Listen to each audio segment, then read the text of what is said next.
Faisal Assegaf ya, apa keturunan imigran dari Yaman itu kembali berulah.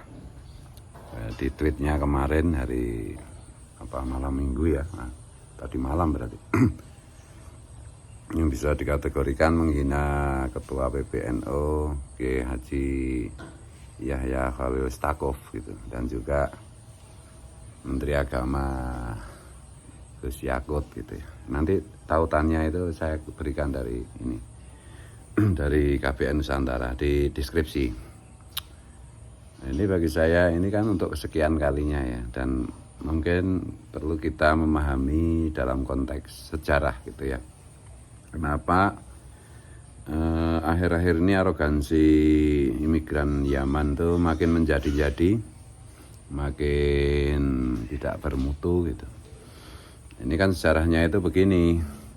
Jadi generasi awal keturunan Rasulullah dari jalur Sayyidina Hasan dan Sayyidina Husain itu kan masuk Indonesia mulai abad ke-8 dalam satu catatan sejarah gitu. Dan menjadi masif pada sekitar abad ke-13-14. Nah, generasi pertama ini yang dari keturunan Sayyidina Hasan dan Sayyidina Husain yang tidak berasal dari satu titik wilayah gitu. Ada yang dari Turki, ada yang dari Yaman, ada yang dari ya sekitar Hijaz gitu. Itulah yang mengenalkan Islam kepada penduduk Nusantara, dan pada akhirnya karena pendekatan mereka yang generasi awal ini yang sangat bijak gitu, akhirnya Nusantara secara mayoritas dengan pendekatan budaya bisa menerima Islam, karena memang secara teologis agama nenek moyang orang Nusantara itu ada kesamaan dengan Islam, yaitu tiada Tuhan selain Tuhan kan itu. Laisa kamitslihi syai' walam yakul lahu kufuwan ahad, itu sudah dikenal nenek moyang orang Nusantara sebelum datangnya agama-agama dari luar gitu. Nah, karena Islam mengenalkan teologi yang sama dan dengan pendekatan budaya yang sama, dan melebur dengan penduduk lokal itu, maka berhasillah Islam dikenakan di Nusantara dan sampai hari ini menjadi agama yang dianut oleh mayoritas orang Nusantara gitu. Dengan fenomena tentu saja yang dicatat dalam sejarah adalah Wali Songo gitu. Jadi Wali Songo itu ada yang keturunan Al-Hasani, ada yang keturunan Husaini, dan strategi mereka, salah satu strateginya adalah kawin-mawin dengan penduduk setempat, baik laki-lakinya maupun perempuannya gitu. Jadi ada Sarifah dinikahi orang Nusantara, ada Sayyid, ada Habib menikah dengan perempuan orang Nusantara gitu. Maka saya berani menyampaikan beberapa kali bahwa kalau secara genetik bisa dikatakan penduduk Nusantara itu terutama Sumatera, Jawa, Kalimantan, Maluku, sebagian Sulawesi itu 85% sudah membawa darah Rasulullah, baik dari jalur laki-laki maupun dari jalur perempuan. Dan salah satu yang mencatat itu kan keraton-keraton atau kerajaan-kerajaan Islam itu. Nah, kemudian setelah Nusantara itu penduduknya mayoritas menganut Islam, pada perkembangan sejarah berikutnya kan ada VOC datang, dan lain-lain gitu ya. Pada akhirnya VOC itu menjajah Indonesia gitu secara mudahnya itu. VOC itu membutuhkan banyak tenaga luar untuk mengurusi tanah jajahan di Nusantara ini.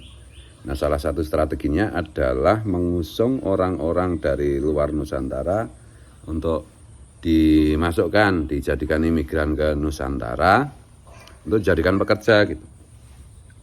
Nah, salah satunya tentu saja orang-orang Yaman gitu. Nah, itu makanya orang-orang Yaman ini yang masuk Indonesia mulai abad 17 dan masih pada abad 19 dan 20 gitu, sampai abad 20. Nah, ini oleh strategi imperialisme VOC maupun akhirnya diambil alih oleh kerajaan Belanda untuk membuat lumpuhnya perlawanan penduduk Nusantara kepada imperialisme itu salah satunya adalah membuat kelas sosial gitu. Kelas kelas kelompok masyarakat gitu. Jadi kelas nomor 1 itu penduduk Eropa, itu diistimewakan nomor 1. Kelas kedua itu imigran, yaitu yang terdiri dari imigran Yaman, imigran India, dan imigran termasuk imigran Tiongkok itu. Dan yang ketiga, kasta yang paling bawah itu adalah apa yang mereka sebut dengan penduduk asli Nusantara yang sudah membawa darah Rasulullah itu secara persentase sampai 85% itu. Nah, halo lagi. Ya sebentar lagi bikin vlog. Oleh karena itu sejak dulu itu secara umum ya memang tidak pernah ada istilahnya peleburan secara masif baik secara kultural maupun apapun gitu. Dan generasi imigran Yaman yang masuk belakangan yang mulai abad 17 itu datang ke Indonesia semata-mata untuk mencari cincin Nabi Sulaiman. Maksudnya untuk mencari penghidupan gitu. Bukan untuk menyebarkan Islam karena Nusantara mayoritas sudah Islam. Dan mereka secara umum itu bekerja kepada pemerintah Hindia Belanda atau VOC sebelum diambil alih oleh pemerintah Hindia Belanda karena memang mereka didatangkan oleh itu imperialisme VOC maupun Belanda itu.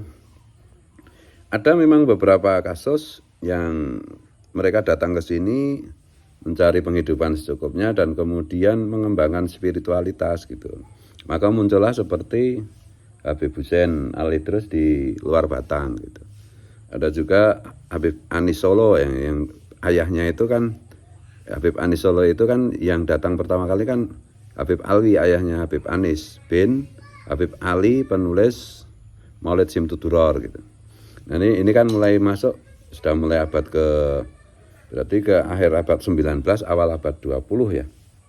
Yang menarik itu begini, di dalam salah satu biografinya Habib Ali Al-Habsyi itu penulis Simtuduror itu beliau itu membujuk Habib Alwi ya, ayahnya Habib Anis Solo itu untuk tidak usah keluar negeri, maksudnya tidak usah pergi ke Nusantara, ke Jawa. Jawa itu dulu kan sebutan untuk Nusantara. Kalau hanya sekedar untuk alasan ekonomi kan gitu. Bahkan ketika sudah sampai Jawa pun masih disurati untuk kembali aja ke Hadramaut. Gitu. Intinya begitu. Dari situ itu bisa disimpulkan bahkan Habib Alwi pun pada mulanya itu datang ke Indonesia untuk mencari penghidupan. Kemudian Habib Ali itu melahirkan putra yaitu Habib Anis dan menekuni tasawuf, menekuni ilmu-ilmu agama, dan akhirnya ya Habib Anis kan menjadi salah satu menurut saya Habib yang terbaik di Indonesia gitu. Dan tapi di satu sisi karena kedatangan mereka itu di Indonesia itu generasi kedua itu imigran dari Yaman itu memang ke sini hanya untuk mencari penghidupan dan mereka ditempatkan dalam strata kelas 2 di atas penduduk pribumi. Maka secara kultural maupun secara naluriah sampai hari ini tuh mereka merasa lebih hebat dari penduduk pribumi. Maka fenomena seperti Faisal Assegaf dan kawan-kawan yang kalau berkomentar, kalau bicara itu seolah-olah seperti atasan kepada bawahan, bahkan kepada kiai yang kebetulan menjadi ketua PBNU, itu ya secara psikologis mungkin bisa ditelusuri sejarahnya seperti itu.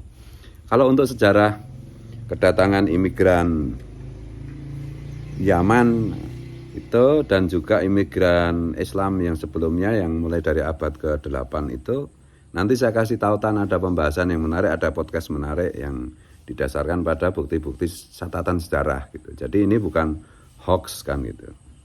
Nah bedanya generasi awal itu dan generasi kedua itu karena generasi kedua memang karena akibat pemisahan dari strategi penjajahan Belanda itu ya sampai sekarang kan merasa eksklusif bahkan misalnya perempuan syarifahnya aja dilarang menikah dengan pribumi kan itu. Bahkan kemarin itu ada orang yang ngaku Habib masih muda itu di TikTok itu saya dikirimi itu katanya syarifah kalau menikah dengan pribumi itu hukumnya itu zina. Nah, itu kan menurut saya sudah arogansi yang luar biasa. Itu fikihnya siapa kayak begitu.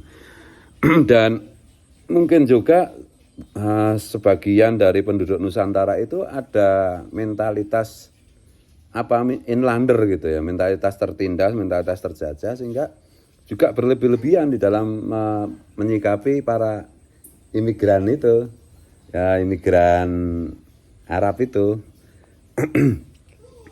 Ini tentu kalau tidak bisa diselesaikan secara baik, secara kultural, secara apapun, dan mereka tidak, kelompok itu tidak mau benar-benar istilahnya itu bergabung dengan Nusantara sebagaimana yang dicontohkan generasi awal, tentu ke depannya akan selalu menjadi masalah gitu. Arogansi mereka, cara mereka bersikap seolah-olah mereka lebih hebat, lebih dahsyat, lebih suci dari orang-orang Nusantara. Ini ke depan akan menimbulkan banyak masalah secara sosial maupun secara politik. Dan yang saya khawatirkan itu ya berkali-kali saya peringatkan beberapa vlog terakhir, dan sudah mungkin ya dalam 2 tahun terakhir ini saya membuat vlog peringatan-peringatan. Karena saya khawatir nanti ya bisa terjadi pengusiran dan lain-lain, bisa terjadi tragedi kemanusiaan. Karena ya kesabaran orang itu kan ada batasnya, yang kesabaran yang enggak ada batasnya itu cuma kesabaran maha sabarnya Allah dan maha sabarnya Rasulullah. Kalau sabarnya manusia biasa ya tentu saja ada batasnya lah. Kalau batasnya habis kan repot gitu loh. Jadi mbok ya tahu dirilah, bersikaplah, istilahnya itu, bergabung sepenuhnya dengan orang Nusantara. Jangan merasa lebih hebat, jangan merasa lebih suci, jangan merasa pasti bisa memberi syafaat. Dan begitulah, di satu sisi juga orang Nusantara itu mbok ya jangan bersikap inlander seperti itu. Ya mencintai, menghormati itu ya kan ada aturannya juga, bukan asal-asalan, bukan mendewa-dewakan, karena itu menyesatkan mereka juga. Kalau kita menyikapi mereka, menghormati mereka berlebihan, mereka makin tidak tahu diri, makin sombong. Dan kalau kebetulan yang makin sombong, makin tidak tahu diri itu adalah kebetulan keturunan Rasulullah, berarti yang menghormati berlebih-lebihan, mengagungkan berlebih-lebihan itu menyakiti hati Rasulullah, karena membuat keturunannya menjadi sombong karena perlakuan yang berlebih-lebihan gitu. Jadi ya mari kita semua mawas diri lah, semua waspada lah. Itu ya. Dan ini loh, kalau menghormati, mencintai, menyayangi itu ya menjaga, jangan malah bahasane Jawa itu njlomprongke gitu loh. Bahasa Jawa itu menyesatkan gitu. Jangan, kalau kita berlebih-lebihan pada kelompok itu, mereka itu udah arogan, udah ini. Secara umum begitu, secara kultural juga begitu. Itu ya, nanti bisa dicek omongan saya itu ada beberapa tautan yang bisa dijadikan bahan rujukan ya. Oke.